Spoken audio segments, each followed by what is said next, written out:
William Shakespeare's Sonnets and Interpretation. About William Shakespeare. William Shakespeare was born on 26th April 1564 and passed away on the same day and month on 26th April 1616. Shakespeare has been the world's greatest dramatist. He was a playwright, a poet, and an actor. Shakespeare wrote 39 plays, 2 narrative poems, and 154 sonnets.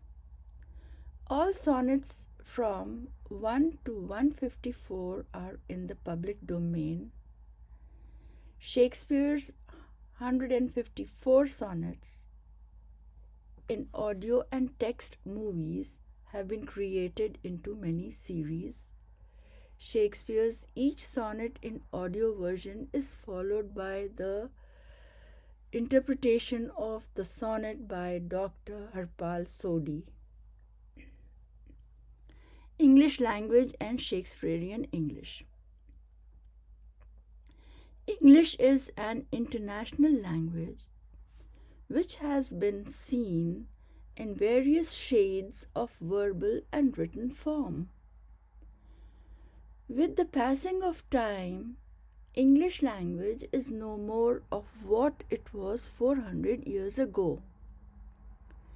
We can even witness the changing scene in the English dictionaries that have added numerous new words taken from different languages from all over the world. A variety of diction, tone, accent, and the effect of multiculturalism has contributed to the present English language, and this is accepted positively as various shades of English language. William Shakespeare's works cherished in English literature have been interpreted by many critics and educators. The interpretation of some words may vary from person to person who interpret the sonnets, but by and large the denotation and the connotation in the content would be similar. A sonnet is a 14 lines poem that has a formal rhyme scheme. Shakespeare's sonnets have a variety of themes. I do hope that you will enjoy the sonnets and their interpretation in this audio text video.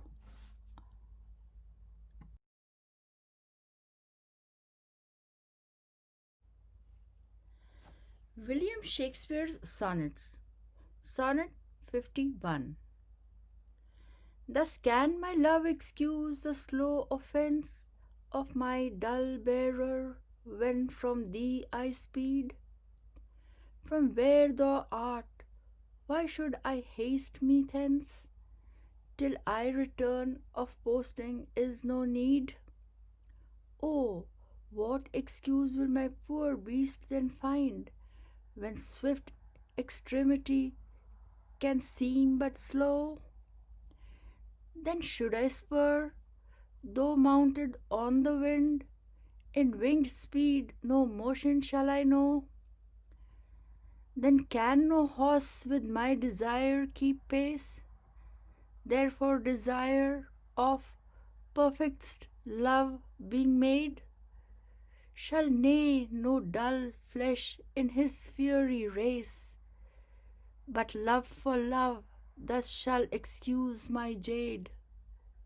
Since from thee going he went wilful slow, towards thee I'll run and give him leave to go.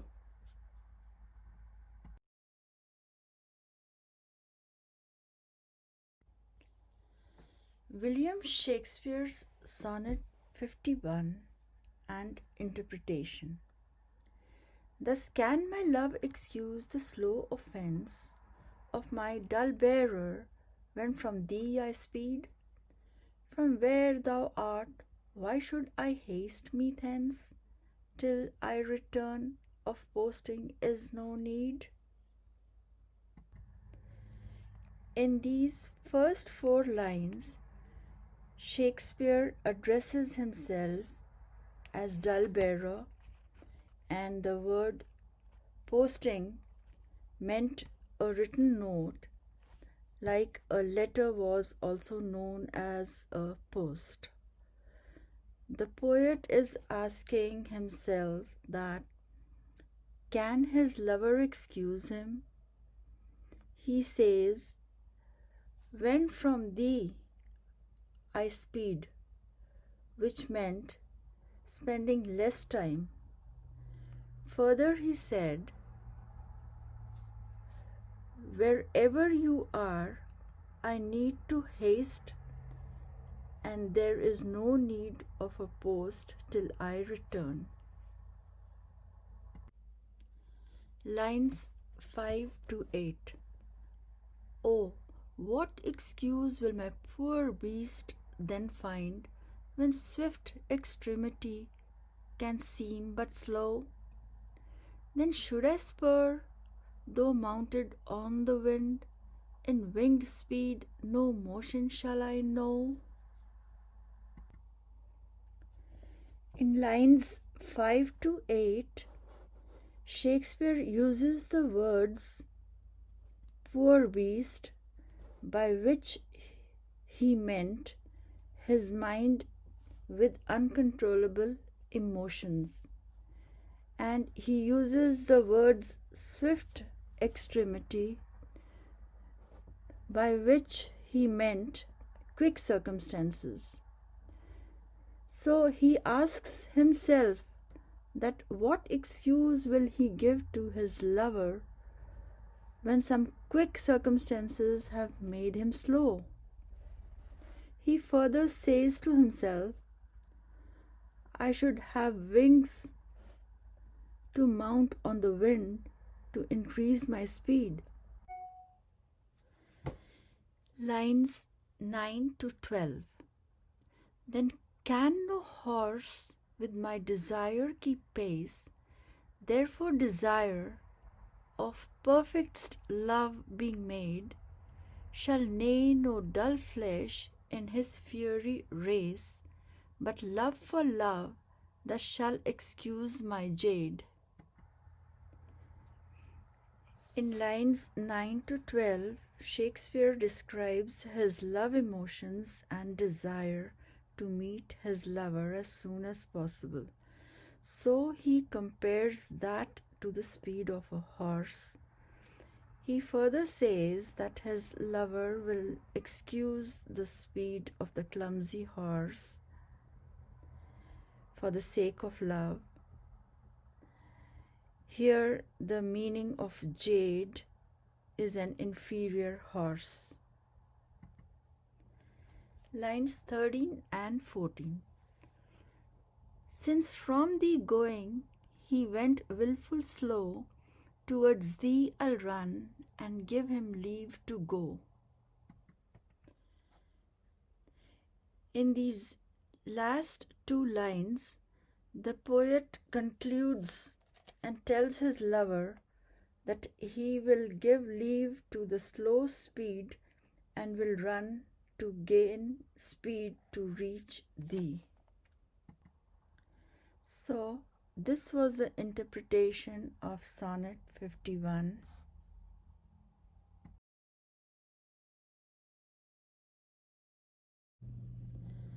William Shakespeare's Sonnet 52. So am I as the rich whose blessed key can bring him to his sweet uplocked treasure, the which he will not every hour survey, for blunting the fine point of seldom pleasure. Therefore are feasts so solemn and so rare, since seldom coming in the long year set, like stones of worth they thinly placed are, or captain jewels in the carcanet. So is the time that keeps you as my chest, or as the wardrobe which the robe doth hide, to make some special instant special blessed by new unfolding his imprisoned pride? Blessed are you whose worthiness gives scope, being had to trump, being lacked to hope.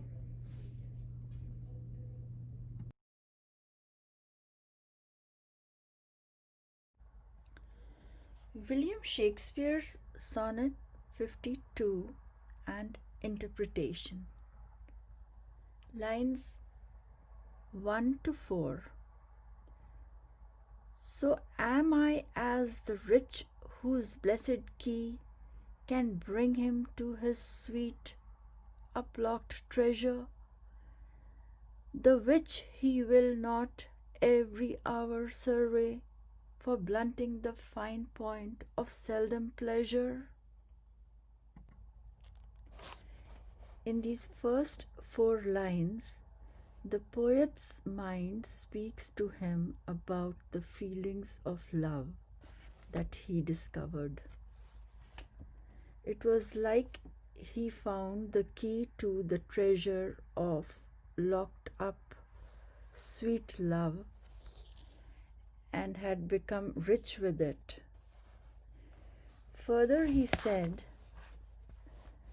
he will not survey and make it weak as a seldom pleasure. Lines 5 to 8. Therefore are feasts so solemn and so rare, since seldom coming in the long year set, like stones of worth they thinly placed are, O captain jewels in the carcanet. In lines 5 to 8, the poet says the pleasure is like feasts that are solemn and rare. The passing time of the year sets the pleasurable moments like jewels in a necklace. Here the word carcanet means necklace. Lines 9 to 12. So is the time that keeps you as my chest, or as the wardrobe which the robe doth hide, to make some special instant special blessed by new unfolding his imprisoned pride. In lines 9 to 12, the poet conveys about the time that keeps the love in his heart, which is like a robe which cannot hide the feelings of love. Further, he says, some special blessed instant or moment will reveal or unfold his love. By the words imprisoned pride, he meant the locked up, unrevealed feelings. Lines 13 and 14. Blessed are you whose worthiness gives scope, being had to trump, being lacked to hope. The poet concludes in the last 2 lines that you are blessed whose worthiness has given scope to enjoy the victory of hope.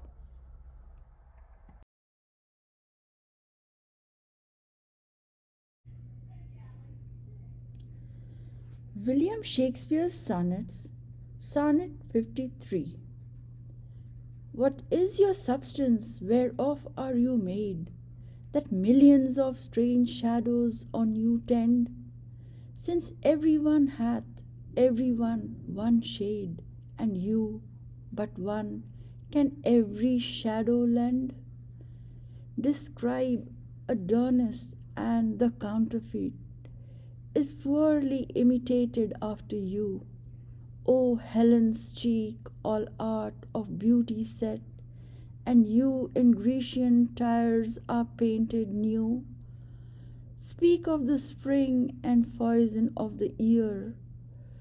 The one doth shadow of your beauty show, the other as your bounty doth appear, and you in every blessed shape we know. In all external grace you have some part, but you like none, none you, for constant heart.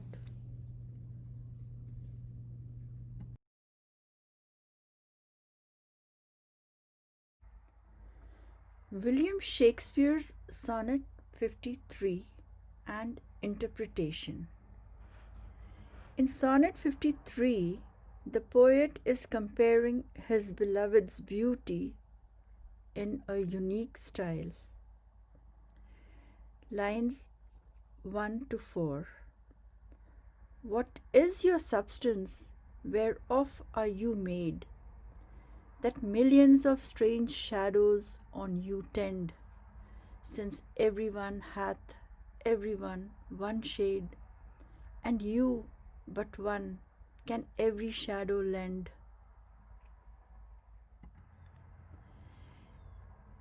In the first 4 lines, the poet asks a question about his sweetheart.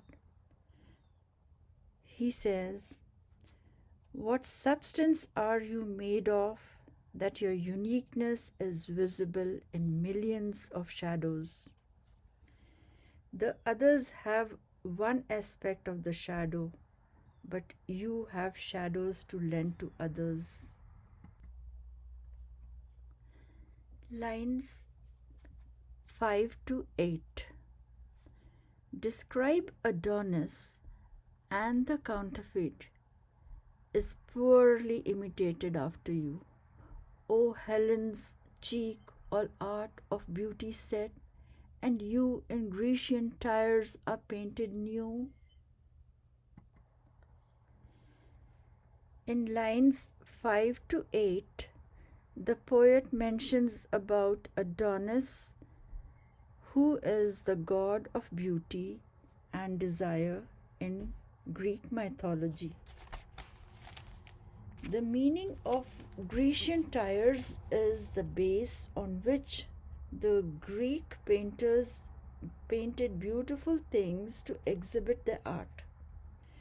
For example, the ancient Grecian urns that have beautiful compositions of pictures painted on them. Now, in these lines 5 to 8, the poet compares his beloved's beauty with Adonis and says that his beauty is a poor imitation of you, and you as a beauty are painted new in Grecian tires.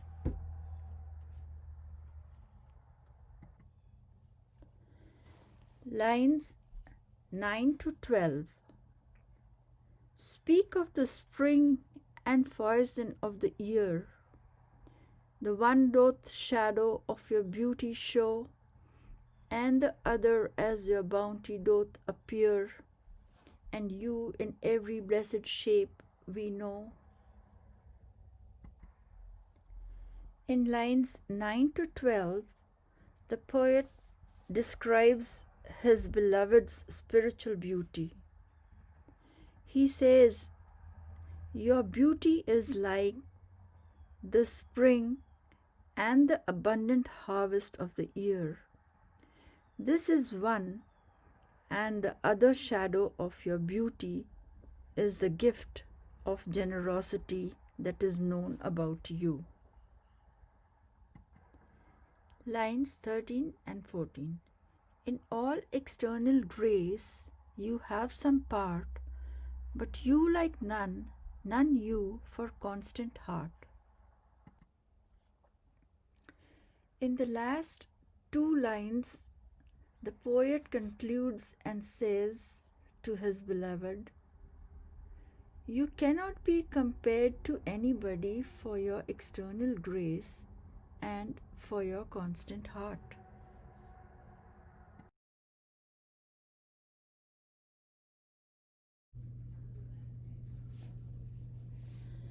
William Shakespeare Sonnets, Sonnet 54. Oh, how much more doth beauty beauteous seem by that sweet ornament which truth doth give?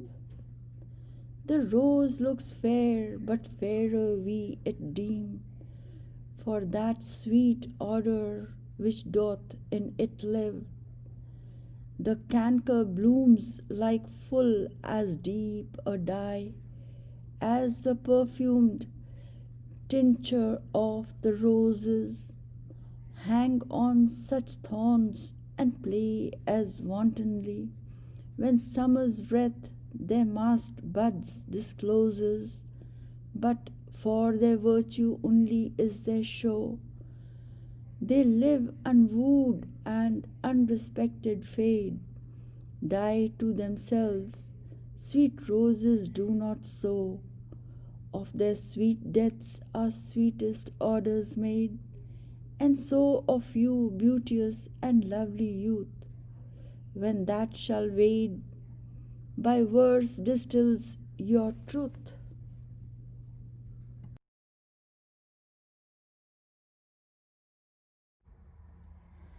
William Shakespeare's Sonnet 54 and Interpretation. Line 1 to 4. Oh, how much more doth beauty beauteous seem by that sweet ornament which truth doth give. The rose looks fair, but fairer we it deem, for that sweet odour which doth in it live. In lines 1 to 4, the poet says that truth is like a sweet ornament which makes beauty more beautiful. The rose looks fair but becomes fairer because of its sweet fragrance that it gives. Lines 5 to lines 12. The canker blooms have full as deep a dye as the perfumed tincture of the roses, hang on such thorns and play as wantonly when summer's breath their masked buds discloses, but for their virtue only is their show. They live unwooed and unrespected fade, die to themselves. Sweet roses do not sow, of their sweet deaths are sweetest orders made. In lines 5 to 12, the poet says that canker, a fungal disease, gets deep into blooms and kills them. The roses with their fragrance are lively and playful. They hang above the thorns, and during summer the buds open up. But the thorns live unloved and fade and die unrespected. On the other hand, sweet roses, even after they die, are loved and respected because sweet odors are made out of them. Lines 13 and 14. And so of you, beauteous and lovely youth, when that shall fade, by verse distills your truth. In the last two lines, the poet conveys his message to youth that this lovely youth may fade away, but with you, your purified words in life will be your truth.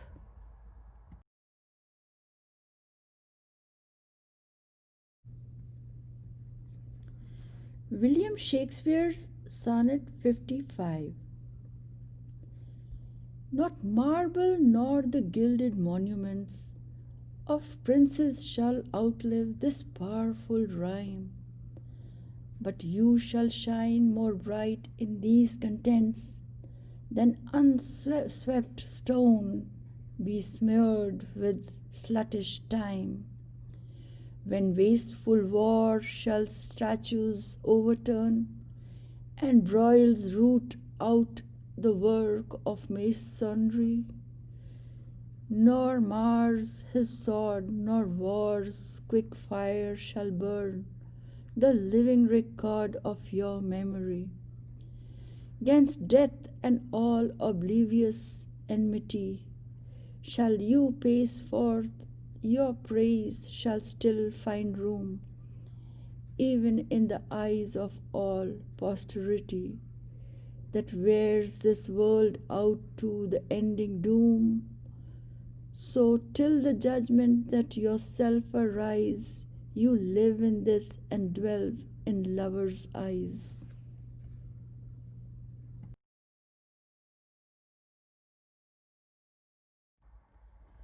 William Shakespeare's Sonnet 55, an interpretation.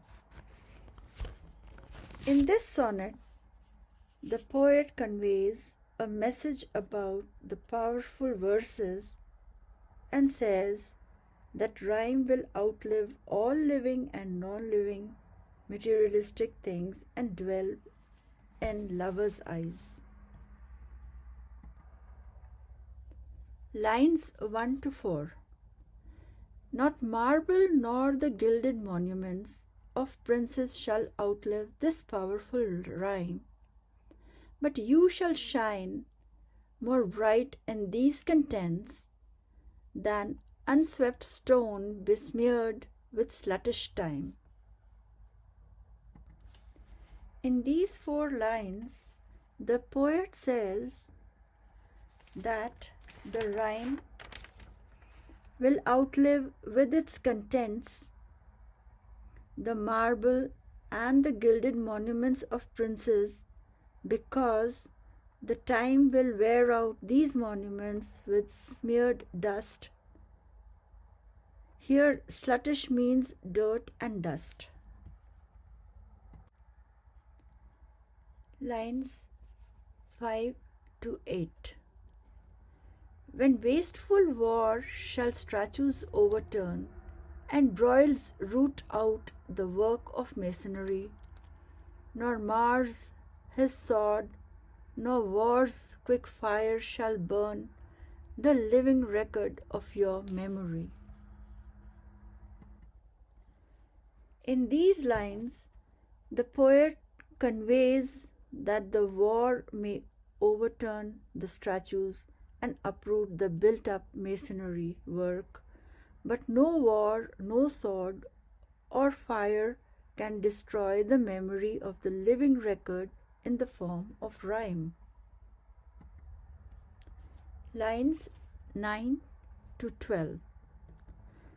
'Gainst death and all oblivious enmity shall you pace forth, your praise shall still find room, even in the eyes of all posterity that wear this world out to the ending doom. In these lines, the poet conveys that this rhyme will pace forward against death and enmity and find room for praise in the eyes of future generations. The meaning of posterity is future generation. Lines 13 and 14. So, till the judgment that yourself arise, you live in this and dwell in lovers' eyes.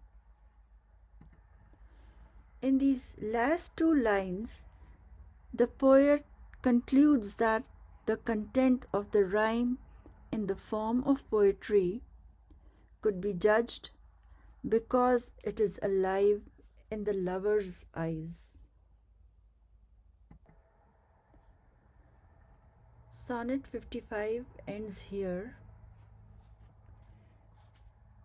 If you enjoyed this video, you can look forward to enjoy the next series of poetry in the month of January 2021.